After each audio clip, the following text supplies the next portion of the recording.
The host, guests, and callers, and not necessarily those of this station, its staff, management, or sponsors. Welcome to Trento Vision, where bad ideas get pulverized and the truth will set you free. Trento Vision is hosted by Tom Trento, an activist street fighter with earned degrees in law enforcement, theology, and philosophy.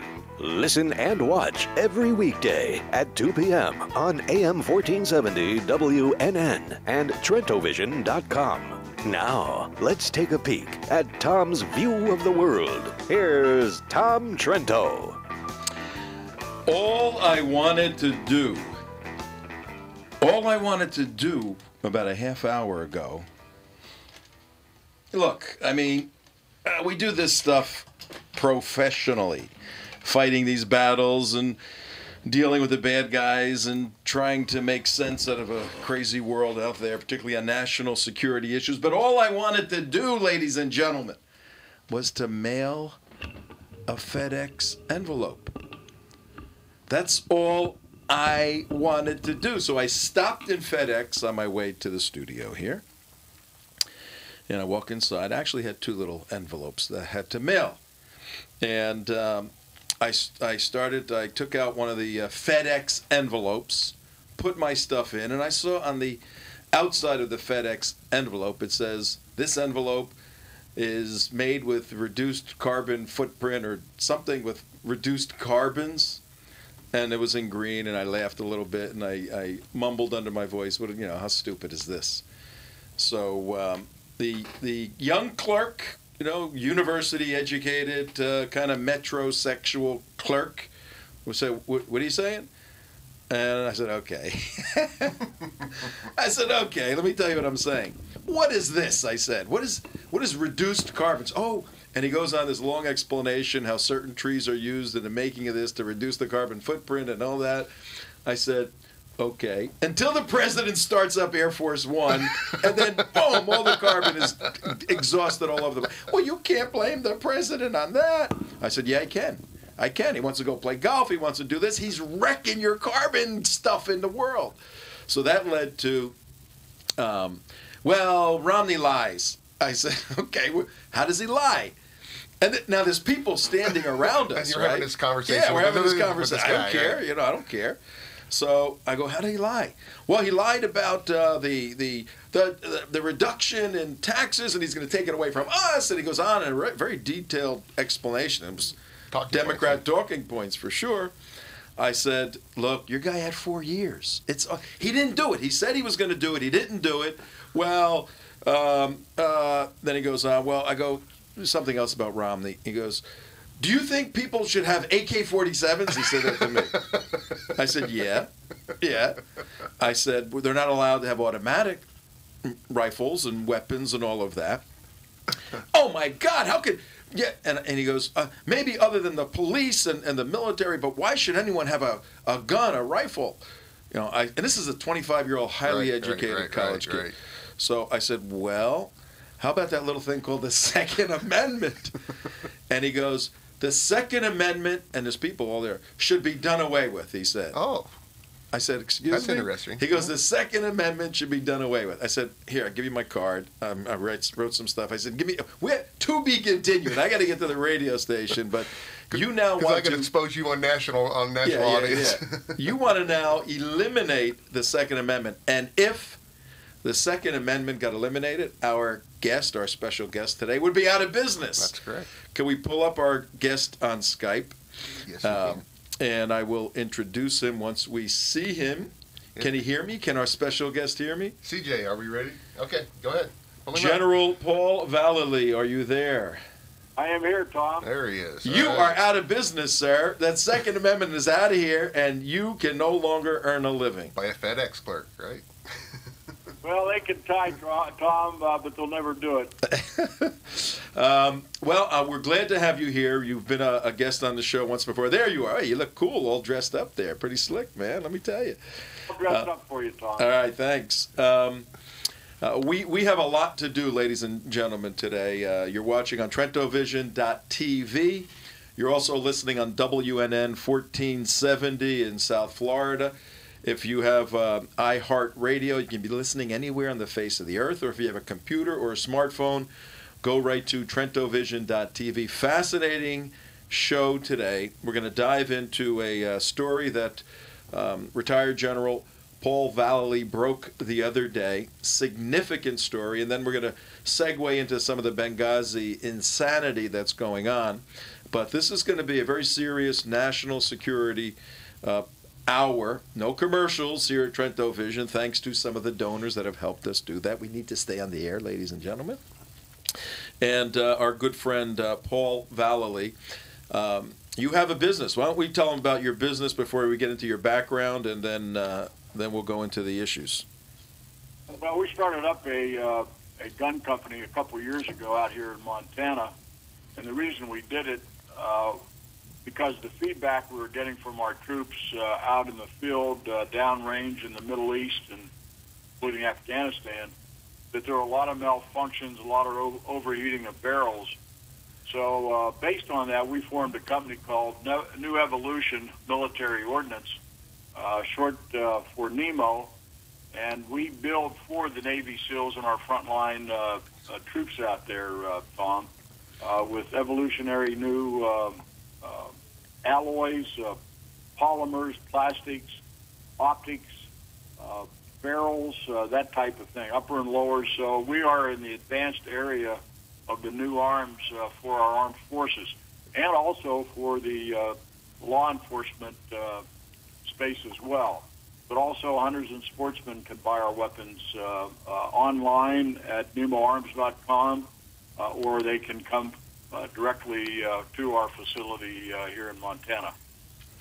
Excellent. And if anyone out there has an extra $100K to lighten your wallet, the General has a phenomenal, what is it, titanium, isn't it? Titanium. And the reason we did that, Tom, is to show what we can do with advanced alloys today. Most of our guns are made with the same aluminum alloy that Boeing uses for its aircraft, and we cut them precision like that. We just wanted to show that we can make a titanium rifle, and for you, Tom, we could probably get it under $50,000. Okay, great. You know, I'll Make two of them. Yeah. We'll see what we can do here. See if the donations really come in.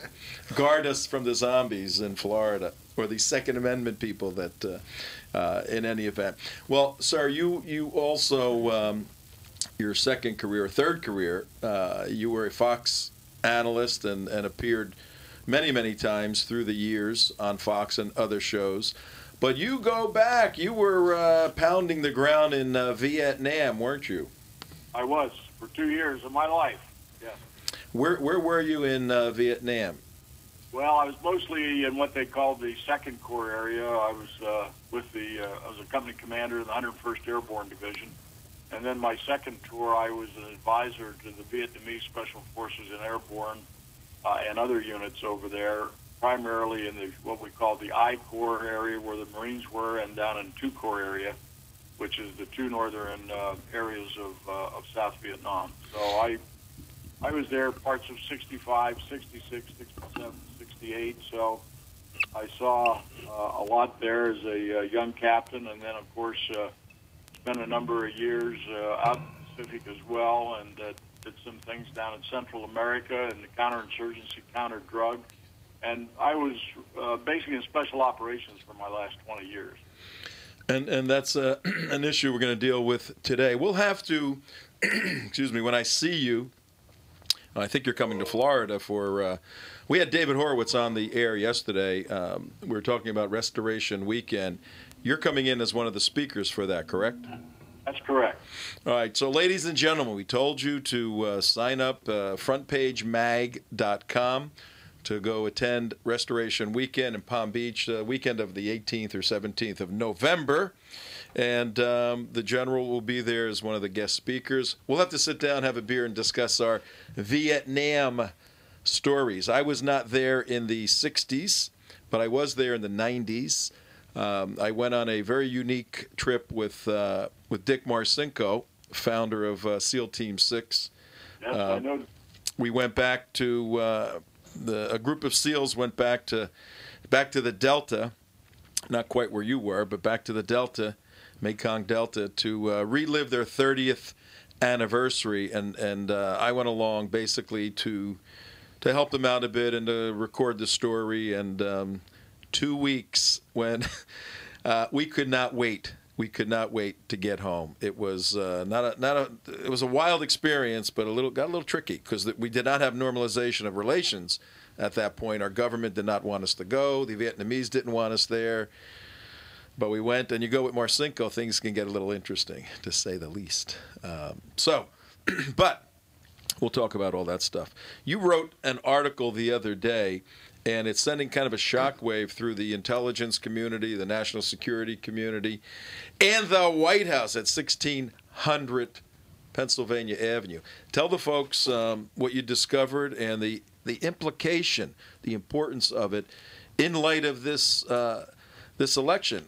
General, we make no bones about it on this show, Trento Vision. We have one specific purpose: to educate voters in America, particularly Florida, to vote intelligently on national security, foreign policy issues, which means defeat this president that's dedicated to the destruction of our military and our economy.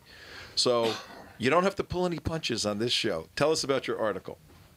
Well, Tom, there's several threads here.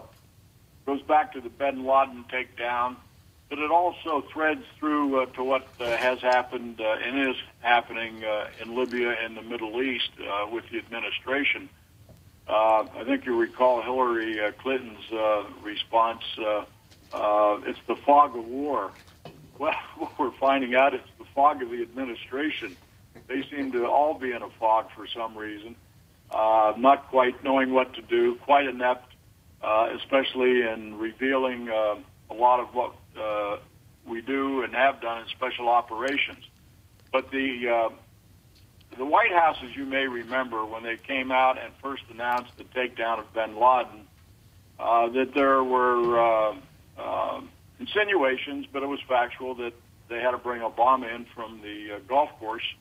And, of course, they shot the picture there in the Command and Control Center there in the White House with Obama sitting there with a jacket on. So there were some indications that he was brought in from the golf course while they were engaged in not only the approval but following the raid by the SEALs into Abbottabad in Pakistan to take down Bin Laden.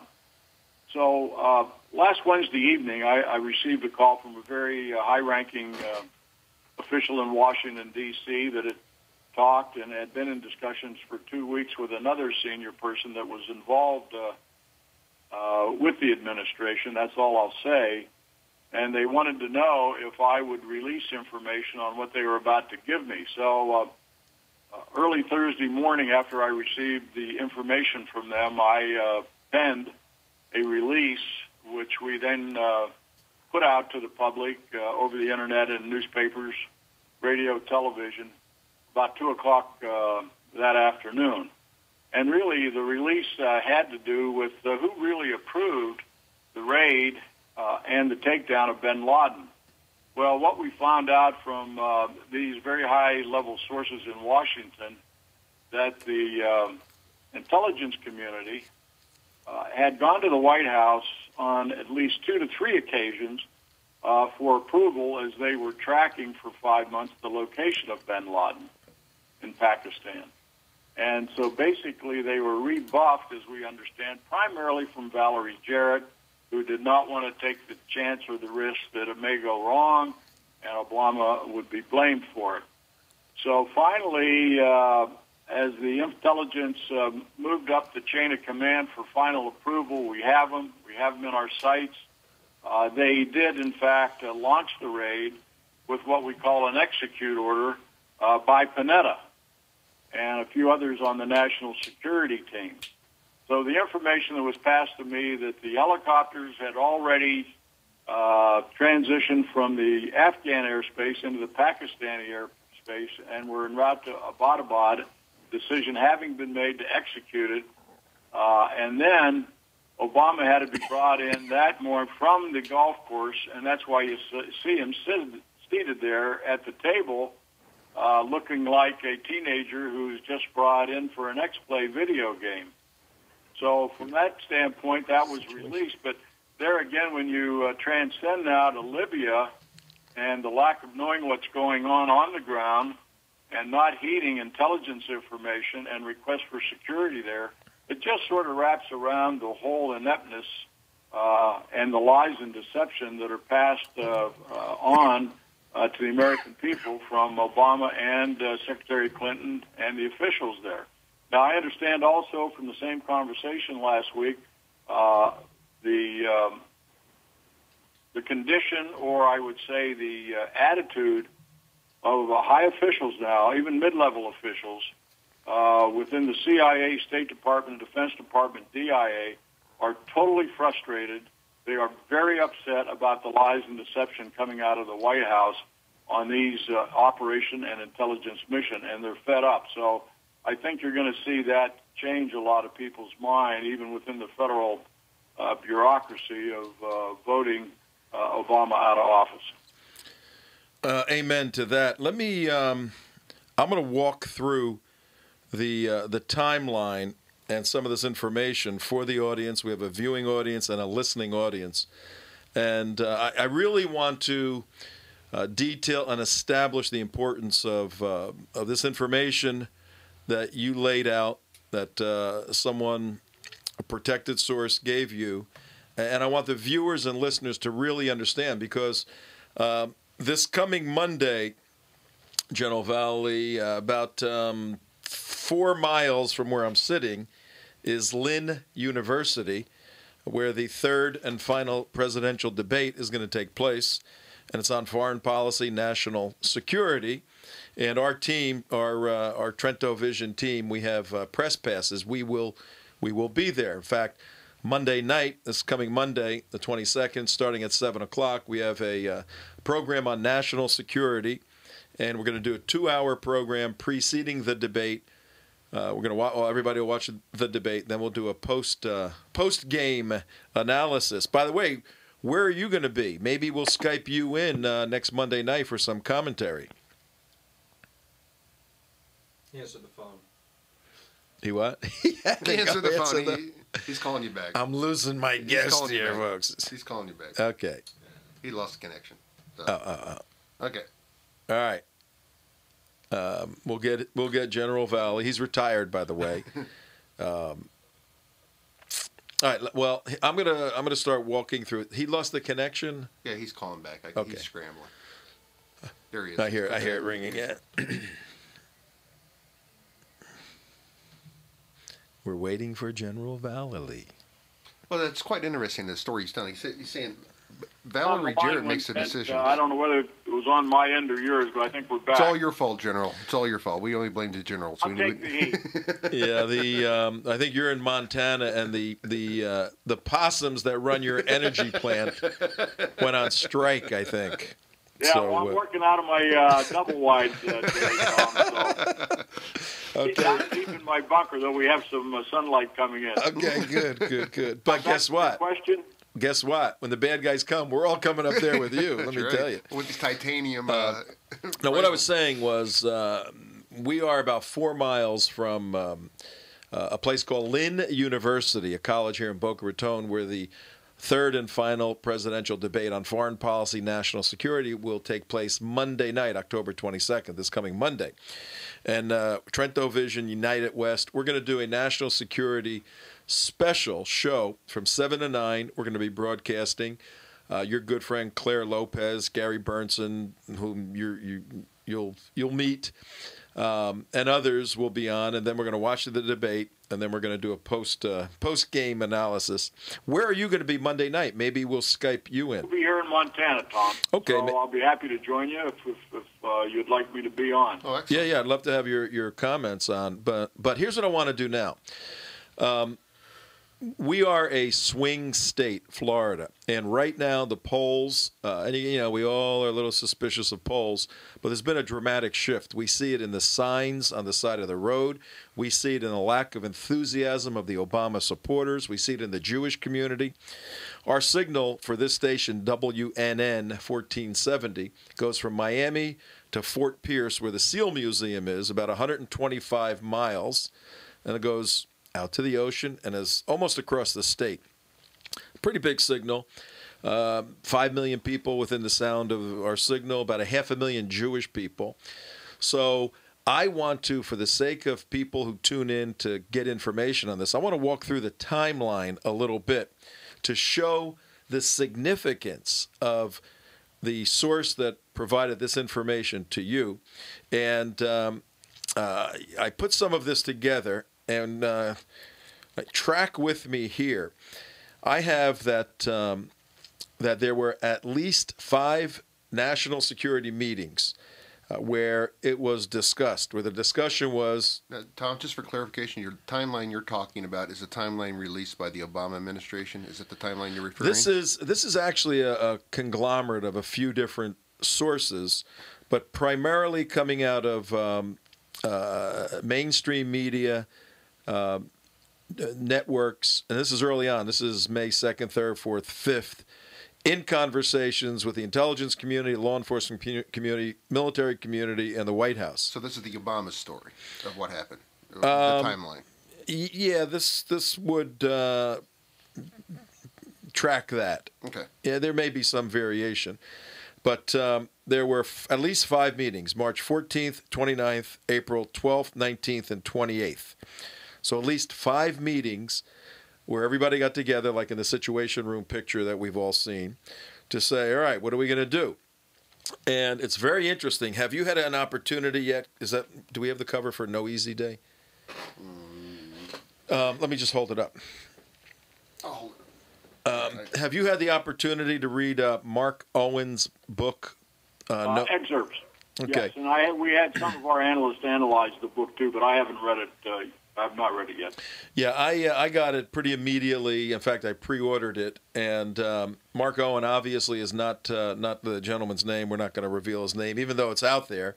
SEAL Team 6 operator. He's an operator. He's an operator's operator, and he wanted to set the record straight. So I've gone through that book very carefully, and it's very interesting. Really, the success of this mission goes back to one CIA analyst, and many of them worked on bin Laden for many years. But this one woman, she goes by the name Jen, Jen, in the book. She did all the analysis of all the intel and geospatial photos and ground intel, signet, and everything. I mean, she compiled all the material, and then she laid out the detailed analysis. And she kept telling everyone, particularly when she met the SEAL team, that was she trained with the SEAL team, believe it or not, when they set up an exact replica of the compound. She was on site telling them, this is what the door looks like, which they were literally... After months of studying satellite photos of the compound, CIA analysts concluded there was only a 60 to 80% chance bin Laden was really there. In the photos, a man could be seen coming out of the main building and walking around the courtyard. So Jen was intimately involved not only in the accumulation of the analysis, but in the explanation of the analysis. And when they kept asking her, what is the percentage that this pacer, they called him the pacer because he walked in the yard, what is the percentage possibility that it's Osama bin Laden? Her answer was 100%. Wow. She was 100% sure it was Osama bin Laden early on. So now as we go through all these 5 national security meetings, March and April, there is no doubt in the CIA's mind that this is Osama bin Laden. Now, jumping back, I think it was May of 2010 when the 7 agency individuals, was it in Afghanistan or Pakistan, where they were blown up by a trusted Afghani. I think it was in Afghanistan. Afghanistan. Yeah, the 7 agents were blown up in an inner room. Well, at that point, Leon Panetta was obviously brokenhearted and furious and intended on getting bin Laden. So Panetta was focused and intent on getting bin Laden. He puts the team together. One of the team members, Jen, knows for sure it's bin Laden. So now these meetings start. So all of these meetings for several months, the CIA knew it was him. They just and the SEALs were trained, ready to go, couldn't get the green light. This is where you're saying at this point, in March and early April, Valerie Jarrett was interfering, correct? Correct. Now, why would, I mean, let's stop for a second, and people out in the audience are going, well, why the heck would she interfere? What? Well, politics. Politics, right? What do you mean by that? Of a high-risk operation to go bad, measuring that, and of course, being the individuals they are in the White House and the staff, there are no warriors there, that's for sure. And they will never take the high ground for U.S. national security. But someone had to push the button on the national security team, not only from the CIA, but from the Pentagon DIA and other members there within the national security structure. But politically, they did not want to take that on because of course, being election year and a number of other things. So I think that's the reason. So similar to what happened under the Carter administration, just in the Iran hostage rescue, they were afraid that's what was going to happen. Is that what you're saying? That's the way I read it. Which actually makes a lot of sense. That helped bring Carter down. So the pure politics of it. And when we do a lot of work here on our show, Trento Vision, the United West, about Valerie Jarrett, and I will stand in front of an audience and say, folks, Valerie Jarrett is President Obama's brain, basically. And I'll ask the audience, does anybody know where she was born? And they go, Chicago. And when I tell them she was born in Iran. Oh, you're a liar. You're a hater. Oh, my God. You're a hater. The audience, particularly if it's leftists, will say, you're lying. You're lying. You're a hater. You're a hater. Yeah. Of course. Hey, Tom, before I forget, let me interject one other thread here of interest that ties back to Libya. You know, I was over on the Syrian border, Middle East and Turkey a couple months ago. What? Wait. Wait a minute. Are you retired? You just blew right past that. Just like, oh yeah, that's where I go every day. Are you retired or are you crazy? I'm retired, but I'm still going out on operations. And I even got stopped by a Turkish patrol.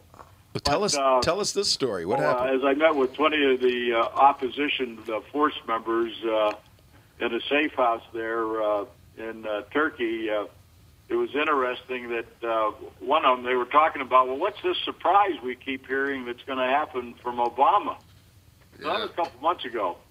So anyhow, some of the points that are coming up just within the last 2 or 3 weeks, that there will be an October surprise, and Obama is going to execute something in the Middle East. Best estimate now, it will be something on a takeout of some targets in Libya. Or even something in Syria. So that's out there right now, and I wouldn't be surprised if Obama tries to execute something to look like a hero here before the final debate, or even after the final debate to influence the election, so they'll make him look like a hero again, like they did on the bin Laden takedown.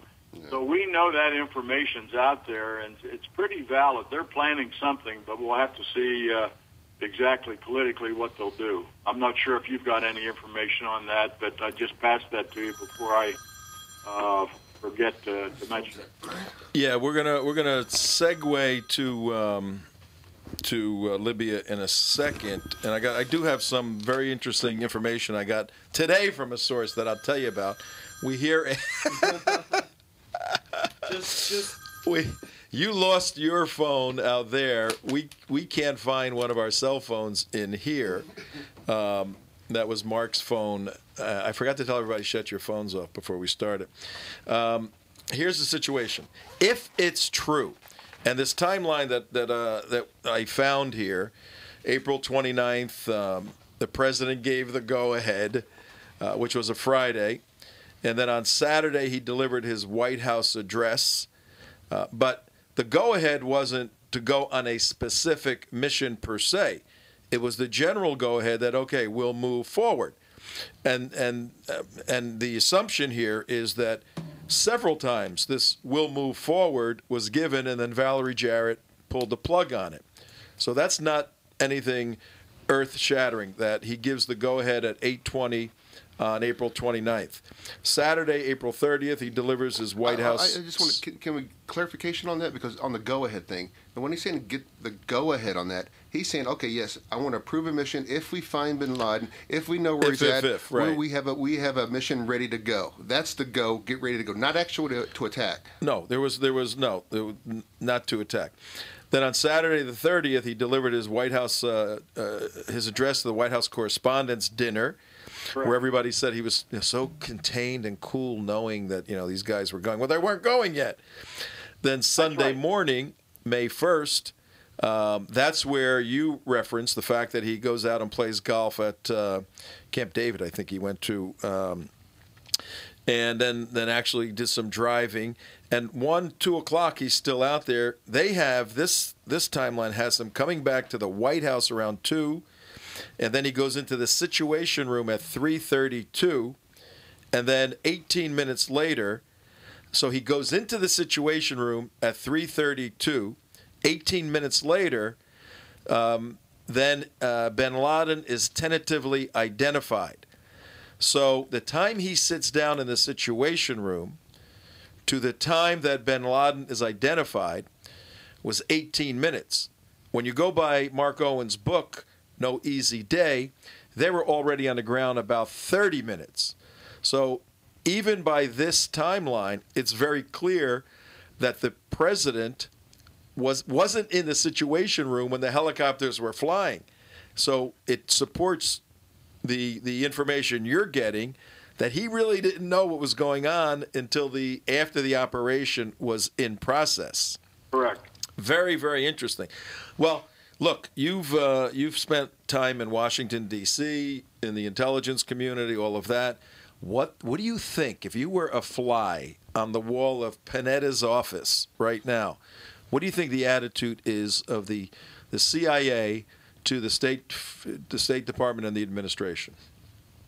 Well, my thought would be if I was there and had experienced what we've seen, in the past 6 to 7 months, I would be very concerned about my own reputation, my own credibility, the fact that you have an administration at the very, very high levels that are deceiving the American people and not standing up to a president that's full of lies and deceit, along with the senior political advisors to Obama. That may seem harsh, but I don't think it really is in light of all of these things that are coming together, especially, as we've seen it on the forefront here on the Libya event.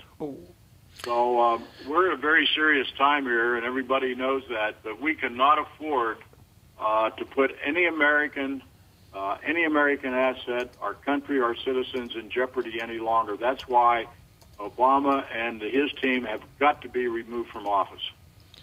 Yeah. Hang on one second. Well, I got a quick. So, from Panetta's viewpoint, he would want to remove Valerie Jarrett out of this equation. So, this type of scenario that he set up and he laid out was specifically designed to take Valerie Jarrett out of the whole decision-making process, because the whole, as soon as he crossed airspace, he had less than 30 minutes to make a decision, and so. Yeah, it became an operational decision at that time, not a political. And that's what happens, when you're Secretary of Defense or you're a senior member of that national security team. At some point in time, the reality of the experience of the situation has got to come to the forefront. Now, I'm not a big Panetta supporter. I don't think he's had a lot of terrific background in operational things, but certainly since he's been at the Defense Department and CIA, he's much more mature in that process than he was when he was strictly a politician at the White House. So I think at that time with Petraeus, as well as Panetta there and the others, that they had to make that hard decision, and they knew they weren't going to get it from the bureaucracy in the White House, Jarrett and Obama. And I think the facial expressions of even Obama in that situation room, classic. A lot. Yeah, definitely tells a story. So, before we move into Benghazi, what is your message, your analysis as an intelligence officer, as a military officer, as an analyst, as somebody that's been around the block with this stuff? You got people listening and watching right now that are trying to make up their mind, maybe if we give him another 4 years, he did kill Osama bin Laden. What is your call to action, your challenge to the voters that are looking for direction? Well, this is a national call to action, and that's what we do on Stand Up America as we analyze not only the politics but also the national security. One item, Tom, was we tried weeks ago to get the Romney campaign really on track on national security, and at that time they only really wanted to focus on the economy. They said that's the issue. But finally, with Libya and what we've been providing the Romney campaign, now that's come to light that you've got national security tied to the economy and everything else, because without good national security, we're not going to have a good economy and protection of the American people. So that's what this next debate's going to be all about.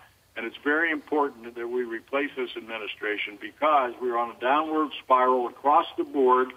And again, I can tell you when I was in the Middle East a couple months ago, nobody respects us over there. And they kept surmising I was with the CIA, and questions went up. I said, no, I'm here on a humanitarian mission.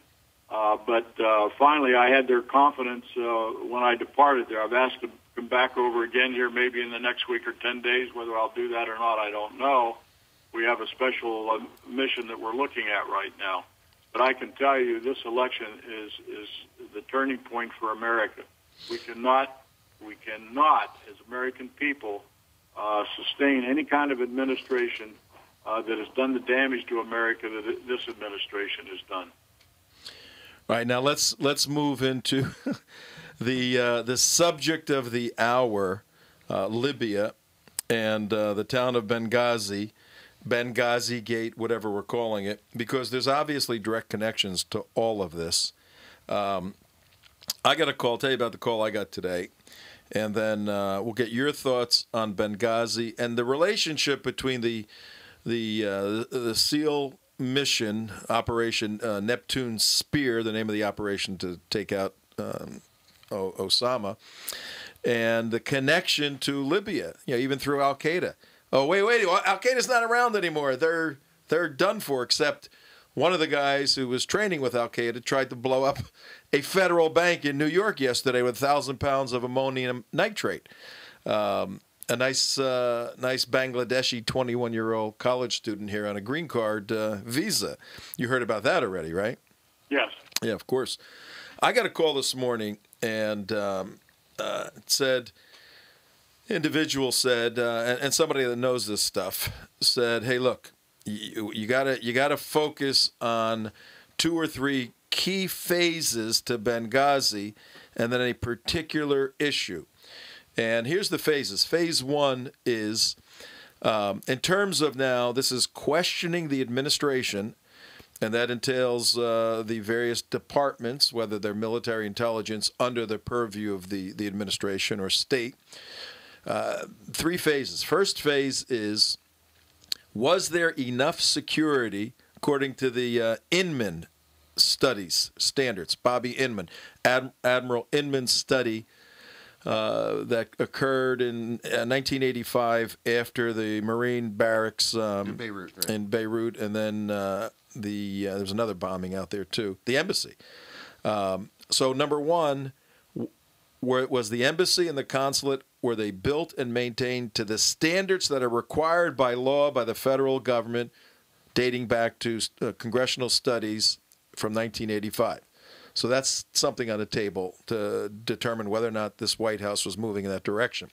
Number 2, what was the intelligence analysis, the intel analysis of the CIA and other agencies regarding the threat assessment of Benghazi, the consulate, and Tripoli, the embassy? And then number 3, was there a sufficient armed guard force? And the explanation, as we all know, the Marines don't really guard the embassies. The embassies are guarded through the host nation and other layers of security. The Marines are there to burn all the papers, protect the ambassador, and get him out of Dodge if needed, and call in the troops. But here's the kicker. Here's the question today, though, that I was asked. I'm going to ask you. Question I was asked, and the individual said, camp on this thing for a while. Once the attack began, and it was an 8-hour battle, once the attack began, did any of the individuals, the Americans at the compound, dial and call for help? Did they call for any air support? Did they call for any military support? Did they call for anything? What is your estimation? You know, all hell breaks loose. What's the standard operating procedure at that point for embassy officials to get out of Dodge?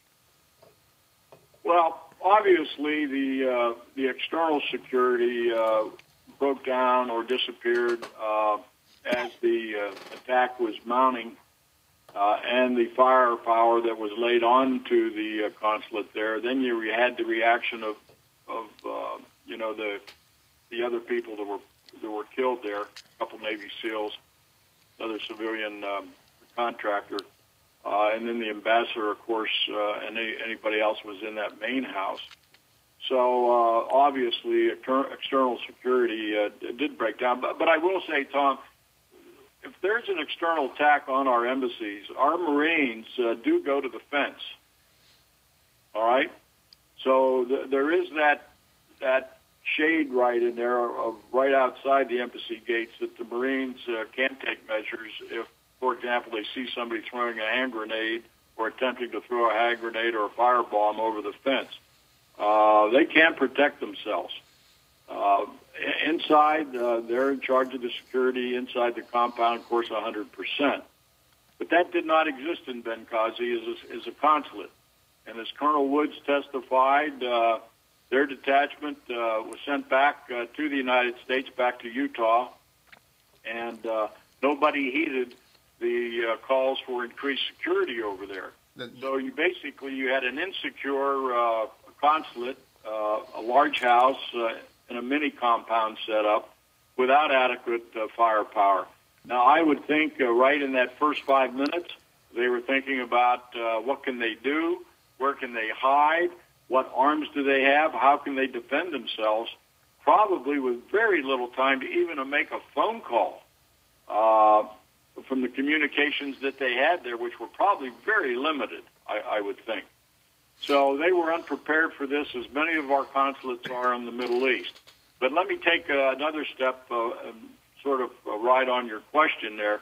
The battleground, the chessboard, is in the Middle East. That's why if I was a general now in charge of everything, I would reposition our troops. And, you know, you don't withdraw troops. You reposition them for today and tomorrow. But the Taliban, in my favor, we have all those assets over there, are only a threat right there and right now. The Pakistani-Afghan area is nothing of a threat compared to what's going on in the Middle East now. So that's why the refocus of a forward strategy would be important for Romney to eloquently and articulately lay down that it's time for our generals and admirals and the command staff to reposition our troops for today and tomorrow. Those are the words I would give Romney. And the focus is the battleground like it's going on in Libya now, with the training of more and more al-Qaeda.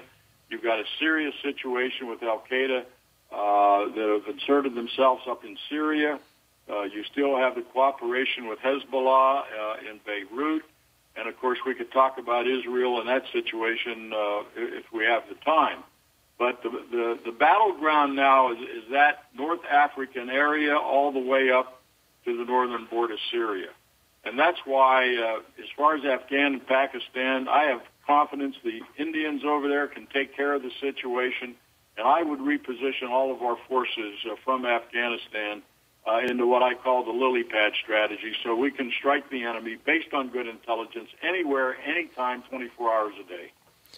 And ladies and gentlemen, if you have not read or studied General Vallely's lily pad approach to modern-day asymmetric warfare. It's fascinating.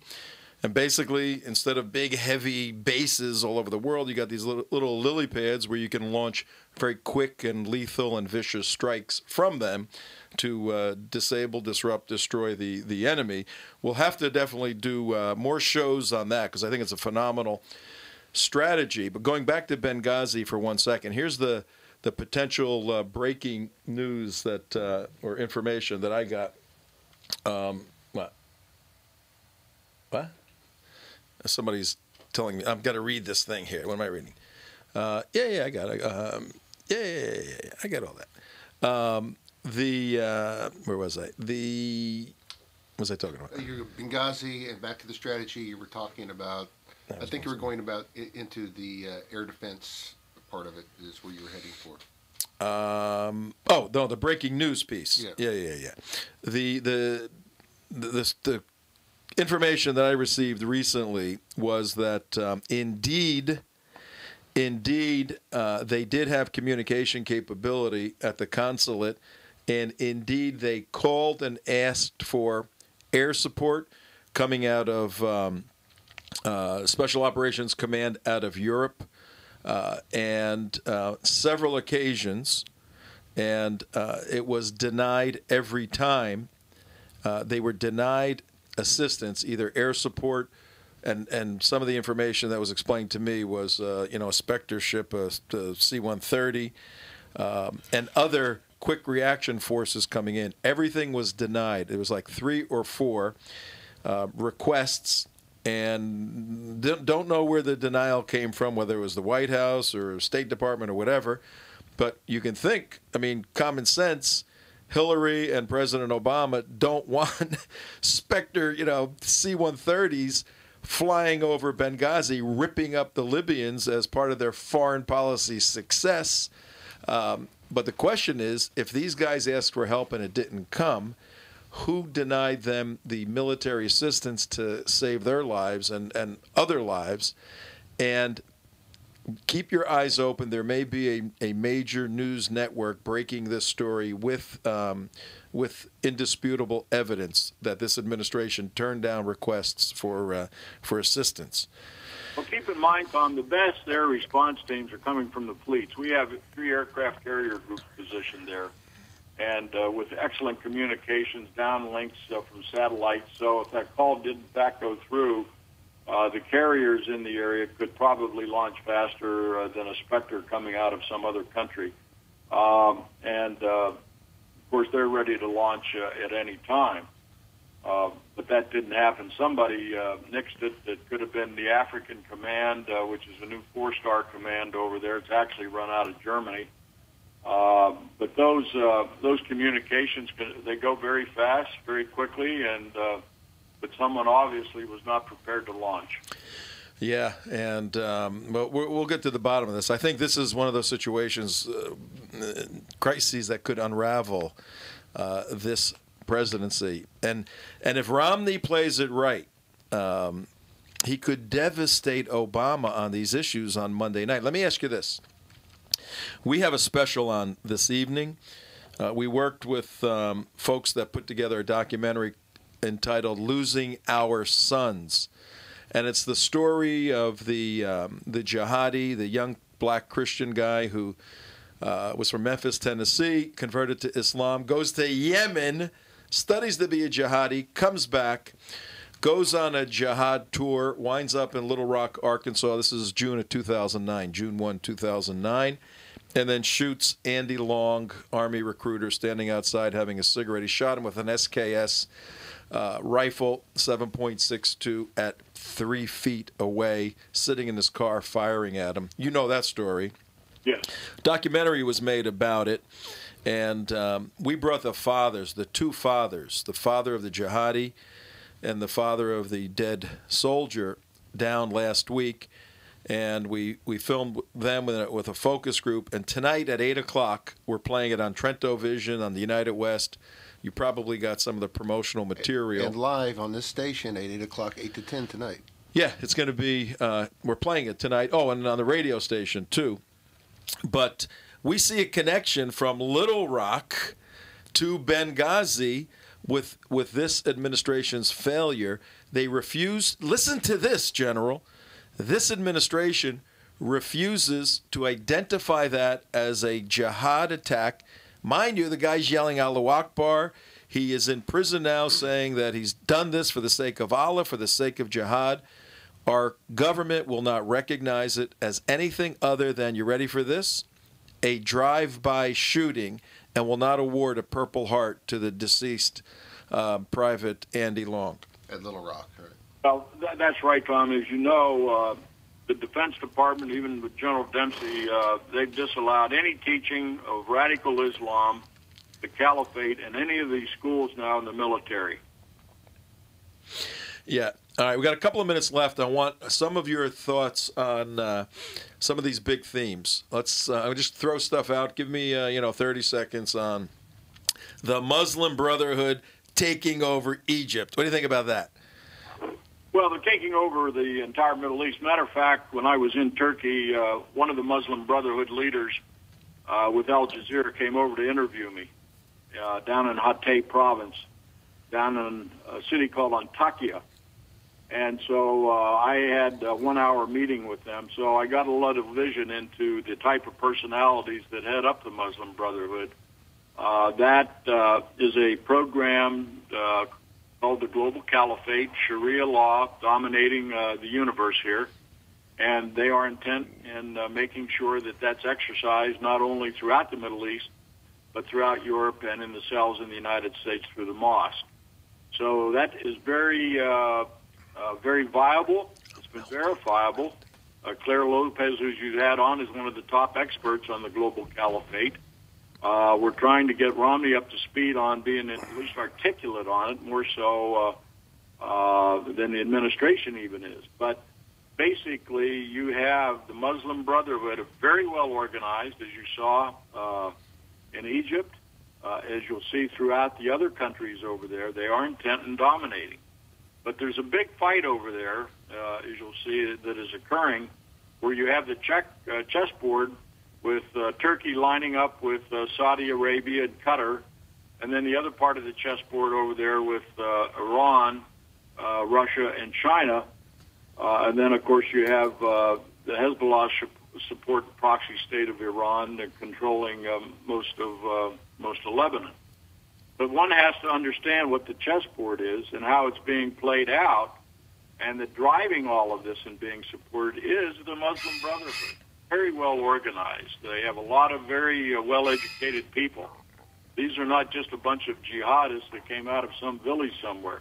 These are well-educated people, and the Muslim Brotherhood representative I met, who's based out of Istanbul, was very articulate. Of course, he would not share a lot of things with me, but I could tell by looking at him that this guy was going to try to milk me for as much as I could give him, but I wasn't going to get much back. They're very deceiving. They're very well organized, and we have to realize that. That's the word we have to get out, and Romney going in as the new president is going to have to understand all of this from day one. Amen, and hopefully you'll get his ear. We're going to have you back before. There's 19 days left before. I want to do a show on your view of Israel and what our relationship would be. Would you come back next week or the week after? Be happy to. All right, now we're gonna end the show. We put a little 30-second commercial together. Is it ready yet? Because we see the Obama, and thank you very much, General, for your analysis and work, friendship, and commitment to this great country.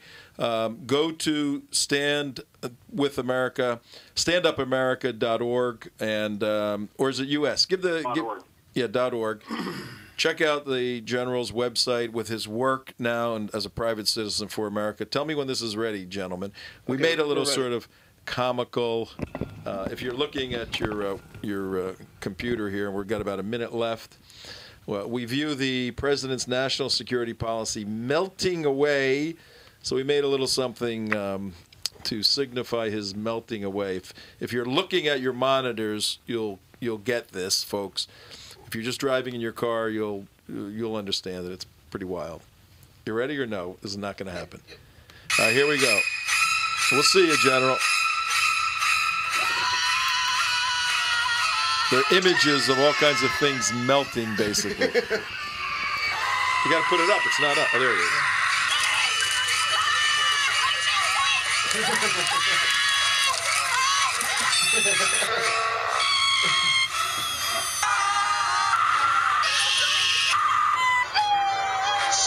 That's Mr. Bill getting hacked in there.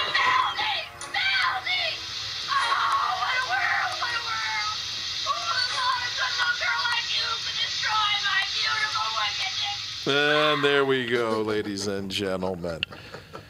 You still with us, General? He's gone. Okay. He's gone. All right, See you tomorrow. all right, Take have it a good easy. day. That was good.